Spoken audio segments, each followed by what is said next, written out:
কারো নাম ব্যঙ্গ করে ডাকলে, বিকৃতি করে ডাকলে যে গুনাহ হয়, সেই গুনাহ সম্পর্কে আজ আমরা জানবো। আমরা অনেক সময় হাসি তামাশার ছলে অনেককে আমরা নাম ব্যঙ্গ করে ডেকে থাকি, তার যে প্রকৃত নাম সেই নামের উপনাম দিয়ে থাকি, সেই নামকে ব্যঙ্গ করে থাকি এবং এভাবে ডেকে তাকে আমরা হাসি তামাশার পাত্র বানিয়ে থাকি।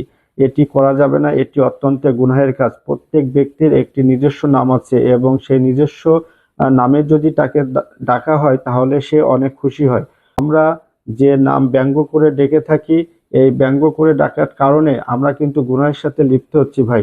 এটি একটি কবিরা গুনাহ। আমি আবারও বলছি, কারো নাম ব্যঙ্গ করে ডাকলে, বিকৃতি করে ডাকলে, কারো উপনাম দিলে এটি একটি গুনাহের কাজ হবে।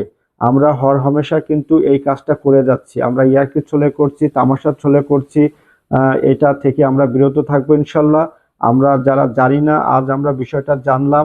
এটি একটি কবিরা গুনাহ। ভাইয়ের আরেকটি বিষয়, সেটি হচ্ছে আল্লাহ তাআলা কিয়ামতের দিন কিন্তু প্রত্যেকটা ব্যক্তির নাম ধরে ডাকবেন এবং তার পিতার নাম সহ। এর জন্য নামের গুরুত্ব অবশ্যই আছে। কোনো ব্যক্তিকেই নামের ব্যঙ্গ করবেন না, কোনো ব্যক্তিকে উপনাম দিবেন না, কোনো ব্যক্তিকে ব্যঙ্গ করে ডেকে উপহাসের পাত্র বানাবেন না। এটি কিন্তু অত্যন্ত গুনাহের কাজ ভাই, কবিরার গুনাহে লিপ্ত হয়ে যাবেন।